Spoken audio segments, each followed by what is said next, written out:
Friends, welcome to my YouTube channel Maza knowledge club. Friends, आज का हमारा टॉपिक है प्रमेय 6.3। आज हम लोग पढ़ेंगे कि प्रमेय 6.3 होता क्या है और साथ ही साथ हम लोग यह भी पढ़ेंगे कि प्रमेय 6.3 को हम कैसे सिद्ध करें। तो सबसे पहले मैं आपको बता दूं कि प्रमेय 6.3 होता क्या है। प्रमेय 6.3 यह बोलता है कि यदि किन्हीं दो त्रिभुज की संगत कोण बराबर हो तो वह दोनों त्रिभुज समरूप होगा। तो हमें प्रमेय 6.3 में दो त्रिभुज को समरूप प्रूव करना है, समरूप सिद्ध करना है। अब समरूप होने का दो नियम है, दो कंडीशन है। कंडीशन नंबर 1 कि दोनों त्रिभुज की जो संगत कोण है वो संगत कोण बराबर होना चाहिए और साथ ही साथ दोनों त्रिभुज की संगत भुजाओं का अनुपात रेशियो भी बराबर होना चाहिए। अब प्रमेय 6.3 में तो एक कंडीशन बता दिया गया है कि दोनों त्रिभुज की संगत कोण बराबर है। अगर हम यह प्रूव कर दें कि दोनों त्रिभुज की संगत भुजाओं का अनुपात भी बराबर है, तब हम इन दोनों त्रिभुज को समरूप प्रूव कर देंगे। तो आइए हम सभी मिलकर इस वीडियो को शुरू करें। सबसे पहले त्रिभुज ABC और त्रिभुज DEF में बोल दिया गया है कि इन दोनों त्रिभुज की संगत कोण बराबर है। तो मैंने यहां लिखा दिया गया है त्रिभुज ABC और त्रिभुज DEF में एंगल A बराबर एंगल D, एंगल B बराबर एंगल E, एंगल C बराबर एंगल F। अब हमें सिद्ध करना है कि त्रिभुज ABC त्रिभुज DEF के समरूप है, हमें यह प्रूव करना है। तो उसके लिए मैंने एक छोटा सा रचना किया है। रचना क्या किया है, P को Q से मिलाया, P को Q से मिलाया। P को Q से इसलिए मिलाया क्योंकि हमने BC के जस्ट सामने एक पॉइंट P से Q को मिलाया, तब हमारा यहाँ एक त्रिभुज और प्राप्त हुआ, त्रिभुज DPQ। अब हम लोग देखेंगे कि इन दोनों त्रिभुज में हम लोग रचना किए, तो रचना में हमें यह पता चला कि हमने AB को DP के बराबर किया और साथ ही साथ AC को हम लोगों ने DQ के भी बराबर किया। अब हम लोग करते हैं प्रूफ। अब हम लोग करते हैं इसको प्रूफ टू प्रूफ। सबसे पहले त्रिभुज ABC तथा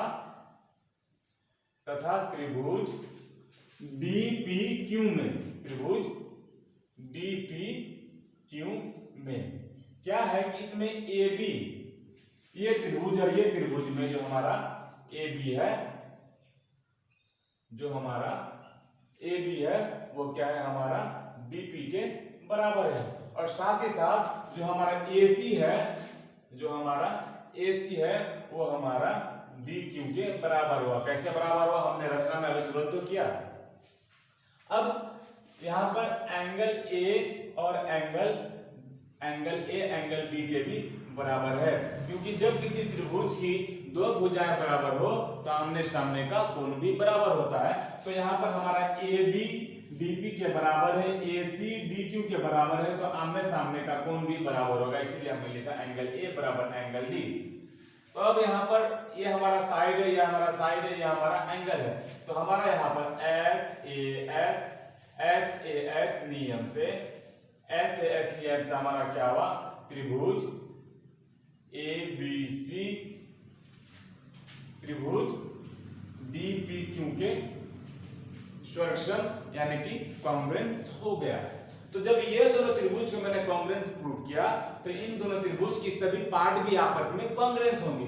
तो इसलिए हम यहाँ लिख सकते हैं कि एंगल B बराबर एंगल P, एंगल B बराबर एंगल P भी हम लोग लिख सकते हैं। और जब एंगल B बराबर एंगल P है तब हम लोग एंगल B बराबर एंगल E भी हम लोग लिख सकते हैं। और जब एंगल B बराबर एंगल E लिख सकते हैं तब हम लोग एंगल P बराबर एंगल E भी लिख सकते हैं। और जब एंगल P एंगल E के बराबर होगा तब हमारा जो PQ है वो हमारा EF के पैरेलल हो जाएगा। तब हमारा जो PQ रेखा है, जो हमारा ये PQ रेखा है वो हमारा क्या हो जाएगा, EF के पैरेलल हो जाएगा। और जब PQ EF के पैरेलल होगा तब DP अपॉन PE बराबर DQ अपॉन QF होगा। थेल्स का पहला थ्योरम यानी कि प्रमेय 6.1 से। तब यह हमारा क्या हो जाएगा, DP अपॉन PE बराबर DQ अपॉन QF हमारा हो जाएगा। इसी को हम लोग जस्ट रिवर्स करके हम लोग लिख सकते हैं, जैसे DP अपॉन PE है तब हम यहाँ पर इसी को जस्ट उल्टा PE अपॉन DP भी लिख सकते हैं। उसी तरह बराबर DP अपॉन QF को हम लोग QF अपॉन DQ भी लिख सकते हैं। यह एक तरह का समीकरण हो गया। अब हम लोग क्या करेंगे कि ये समीकरण 1 जो है इसे हम लोग समीकरण 1 मान लिया। अब हम लोग क्या करेंगे, समीकरण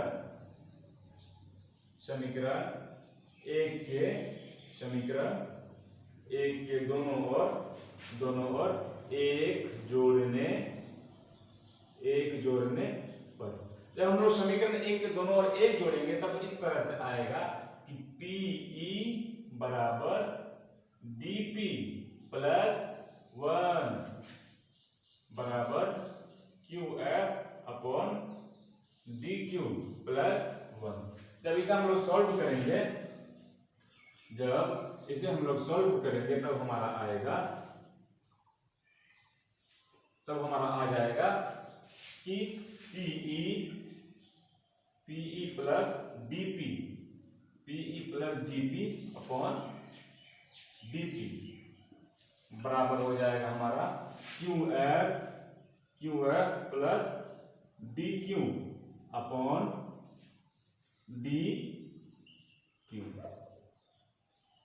अब यहां पर PE प्लस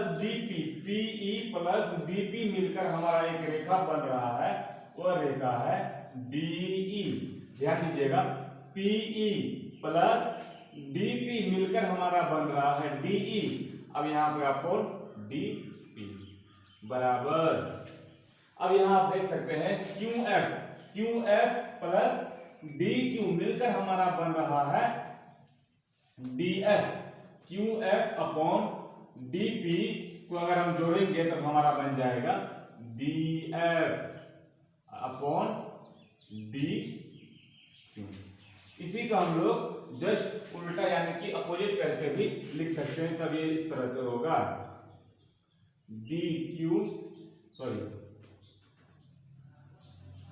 जैसे DE अपॉन DP है तो इसी को हम लोग DP अपॉन DE भी लिख सकते हैं।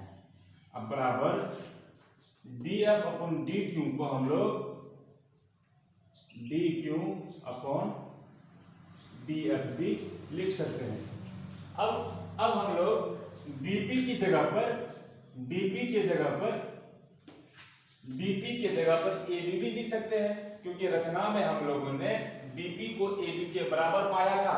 तो ये जो DP है, जरा गौर से देखिएगा, ये जो DP है इस DP को हम लोग AB के बराबर कर सकते, इसलिए मैंने यहाँ पर DP के जगह पर AB लिखा और अपॉन DE बराबर, अब DQ बराबर AC है तो हम लोग DQ के जगह पर AC भी लिख सकते हैं बराबर DF।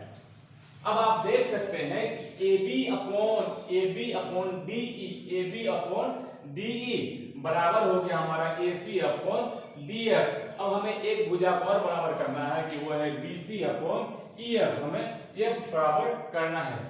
अगर हम जैसे हम लोगों ने यहाँ पर एक रेखा कंस्ट्रक्ट किया, अगर हम यहाँ पर एक रेखा अगर कंस्ट्रक्ट कर ले तब हमारा यह हो जाएगा कि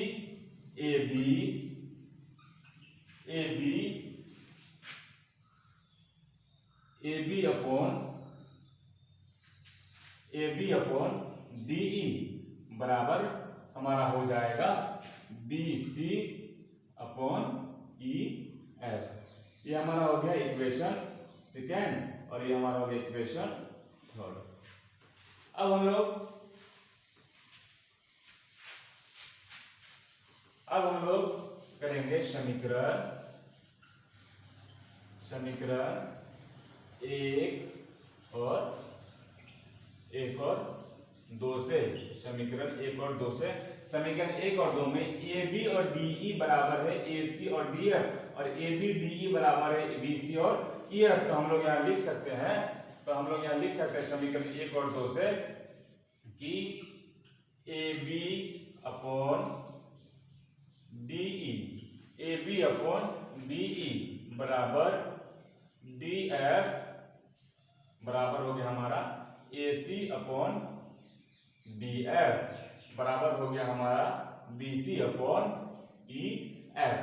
हमने इन दोनों त्रिभुज की जो संगत भुजा की रेशियो है, अनुपात है, उसको बराबर कर दिया।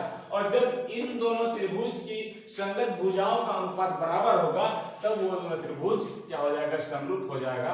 इसलिए हम लोग यहाँ लिख सकते हैं कि त्रिभुज ए बी सी समरूप है त्रिभुज डी ई एफ के।